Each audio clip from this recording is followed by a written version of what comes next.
Assalamualaikum warahmatullahi wabarakatuh. Bertemu lagi dengan Ibu Ina di mata pembelajaran PPKN di minggu yang berikutnya. Minggu ini kita bakal menggunakan metode luring lagi nih anak-anak. Jadinya Ibu membuat video pembelajaran supaya kalian bisa nonton diulang-ulang supaya kalian gak lupa. Disimak video sampai habis ya. Terima kasih. Oke, jadi minggu ini kita masuk ke materi yang berikutnya, yaitu hak dan juga kewajiban warga negara. Kalau minggu sebelumnya kan kita udah ngebahas sih tentang warga negara itu apa, terus bedanya warga negara dengan penduduk itu apa, kemudian konsep negara itu sebagaimana. Nah, sekarang kita akan ngulang lagi nih bahasan kita yang sebelumnya yang udah kita bahas, yaitu tentang hak dan juga kewajiban dari warga negara itu sendiri, anak-anak. Oke, kita langsung aja mulai ya. Apa itu yang dimaksud dengan hak? Hak adalah segala sesuatu yang harus diterima oleh seseorang. Maksudnya gimana? Kalau hak warga negara berarti segala sesuatu yang harus diterima oleh seorang warga negara. Kita sebagai warga negara itu berhak mendapatkan sesuatu dari negara. Apa aja? Nanti kita bahas di belakangan ya. Nah, selanjutnya, apa itu kewajiban? Kewajiban adalah segala sesuatu yang harus dilakukan. Jadi kalau yang ditanya apa kewajiban warga negara, ya segala sesuatu yang harus dilakukan oleh seorang warga negara, ya, atau apapun yang menjadi tanggung jawab seorang warga negara. Seperti itu. Yuk kita lanjut, hak. Apa saja hak warga negara Indonesia? Yang pertama, mendapatkan perlindungan hukum. Di sini, kita sebagai warga negara itu berhak untuk dilindungi keberadaannya oleh hukum. Selain itu, jika ada orang yang melakukan tindakan kejahatan terhadap kita atau kriminalitas terhadap diri kita, karena kita sebagai warga negara, kita berhak untuk mendapatkan perlindungan hukum Indonesia.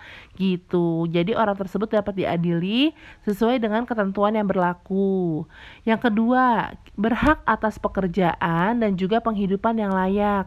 Maksudnya gimana, Bu? Ya kita sebagai warga negara itu sebetulnya seharusnya mendapatkan pekerjaan dengan gaji yang layak. Gaji yang layak seperti apa, Bu?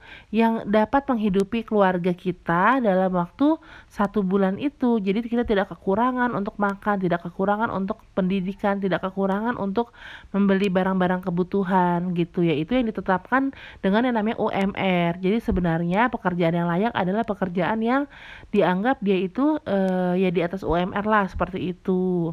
Dan juga memiliki penghidupan yang layak.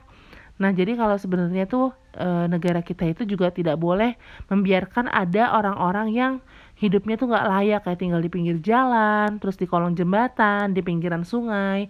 Itu kan dia kan kategorinya tidak layak. Sebenarnya tidak boleh. Namun sampai saat ini masih ada saja orang-orang yang penghidupannya itu masih kurang layak, seperti itu. Yang ketiga, memiliki kedudukan yang sama nih di mata hukum dan juga pemerintahan. Kalau yang ini kalian sudah paham ya. Walaupun misalnya kita sebagai orang yang misalnya kurang mampu, tapi kita itu di mata hukum sama dengan orang-orang yang dia itu mampu gitu. Jadi walaupun misalnya kita punya kasus dengan orang yang mampu atau orang yang kaya raya, tapi kita orang yang kurang mampu, itu hukum tidak boleh membeda-bedakan ya. Bahkan penegak hukum juga tidak boleh memilih-milih nih mau membela yang mana, seperti itu. Harus diadili sesuai dengan kesalahan yang dibuat gitu. Kalau di dalam pemerintahan, kita itu berhak untuk melakukan yang namanya pemilihan nih. Misalnya ada pemilihan presiden atau wakil presiden atau DPR. Nah, kita berhak untuk memilih presiden atau wakil presiden yang kita inginkan gitu. Jadi seluruh warga negara berhak untuk mengikuti pemilu kalau sudah sesuai dengan ketentuan yang berlaku, seperti itu. Paham sampai sini ya? Selanjutnya, yang nomor 4, bebas memilih, memeluk, dan juga menjalankan agama dan kepercayaan masing-masing. Di sini tidak hanya disebutkan agama, tapi ada juga yang namanya kepercayaan. Kalian lihat deh, agama dan juga kepercayaan. Itu berbeda ya anak-anak. Kalau agama itu di Indonesia, ada berapa coba yang diakui? Pasti pada ingat nggak? Islam, Protestan, Katolik, Hindu, Buddha, dan juga Konghucu. Itu yang namanya agama yang diakui di Indonesia, yaitu ada 6 agama. Namun di Indonesia tidak hanya ada agama yang 6 itu aja, ada juga agama lain seperti Yahudi, terus ada Kristen Ortodoks, seperti itu. Tapi agama tersebut belum diakui secara sah oleh negara kita gitu, yang diakui baru 6. Sedangkan kalau kepercayaan apa Bu? Kok beda? Kalau kepercayaan itu, yaitu kepercayaan itu dia kesannya masih tradisional ya, seperti kayak misalnya animisme, dinamisme, toteisme, seperti itu. Yang animisme dia itu kepercayaan terhadap roh-roh nenek moyang, dinamisme dia kepercayaan terhadap benda-benda yang dianggap keramat, seperti gelang, cincin, kalung yang dianggap keramat. Sedangkan toteisme adalah kepercayaan terhadap hewan-hewan yang dianggap goib atau keramat atau suci, seperti misalnya dianggap misalnya sapi dianggap suci, atau misalnya sapi dianggap dewa, atau misalnya ular dianggap dia itu memiliki apa ya namanya, ular dianggap misalnya sakti atau gimana. Nah itu dia namanya orang-orang toteisme yang percaya terhadap hewan-hewan yang dianggap memiliki kekuatan tersendiri. Nah selanjutnya ada juga nih, kalau di Indonesia itu kita nggak boleh ngatur gitu loh. Kalau di Indonesia itu kita kan terdiri dari banyak suku, budaya, dan juga agama, kepercayaan.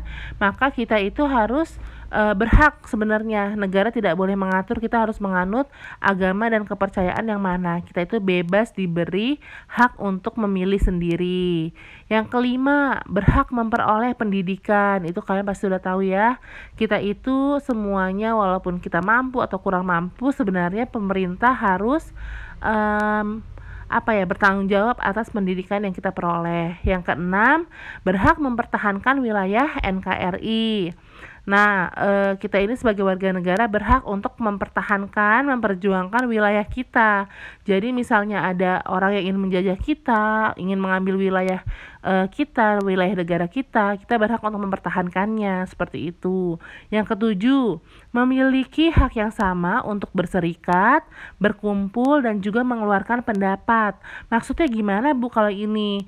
Kita itu berhak untuk berkumpul nih bersama misalnya orang-orang yang ahli, atau teman-teman kita, atau guru-guru kita, atau dosen kita. Lalu kita berdiskusi, kita mengeluarkan pendapat di situ, kita menyampaikan gagasan-gagasan baru. Kita itu berhak seperti itu. Jadi tidak ada yang namanya kita itu dibungkam untuk bersuara ya. Nah kita berhak, kita memiliki hak untuk itu, kayak gitu. Nah selanjutnya apa nih, coba kita lihat nih. Tadi kan udah kita ngebahas tentang hak, sekarang kita ngebahas tentang kewajiban. Bagaimana dengan kewajiban warga negara Indonesia? Yang pertama, berperan dalam membela dan mempertahankan kedaulatan negara.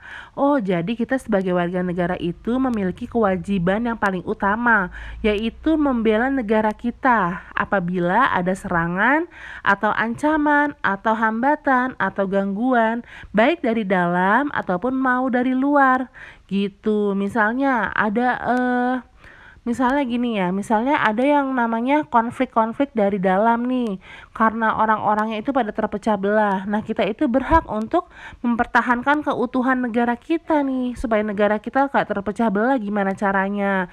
Itu bukan berhak, tapi kita wajib ya, wajib mempertahankan keutuhan negara kita ya. Yang kedua, membayar pajak dan retribusi dari pemerintah pusat. Maksudnya di sini kita itu harus membayar pajak sesuai dengan ketentuan yang sudah dibuat oleh pemerintah pusat. Pajak itu untuk apa Bu? Banyak sekali kegunaan pajak. Salah satunya adalah untuk membangun negara kita menjadi negara yang lebih baik lagi, baik dia melalui infrastruktur atau lain-lain seperti itu. Ya, yang ketiga, ikut serta dalam membangun bangsa. Maksudnya gimana nih Bu? Ya iya, di Indonesia itu pasti ada beberapa pembangunan yang dilakukan oleh pemerintah pusat maupun pemerintah daerah. Nah, kita itu harus mendukung nih anak-anak. Kita harus mendukung nih anak-anak setiap proyek yang dilakukan oleh pemerintah. Misalnya kita kurang setuju ya kita boleh nyampein pendapat kita, tapi tidak boleh menolak mentah-mentah kayak apaan nih proyek apaan nih pemerintah kayak gini, nggak bagus nih, kurang kurang apa namanya kurang dapat diterima. Kita hanya boleh mengkritisi dengan baik gitu, menggunakan kata-kata yang sopan, tapi tidak boleh menolak mentah-mentah dan menjelek-jelekan pemerintah seperti itu ya.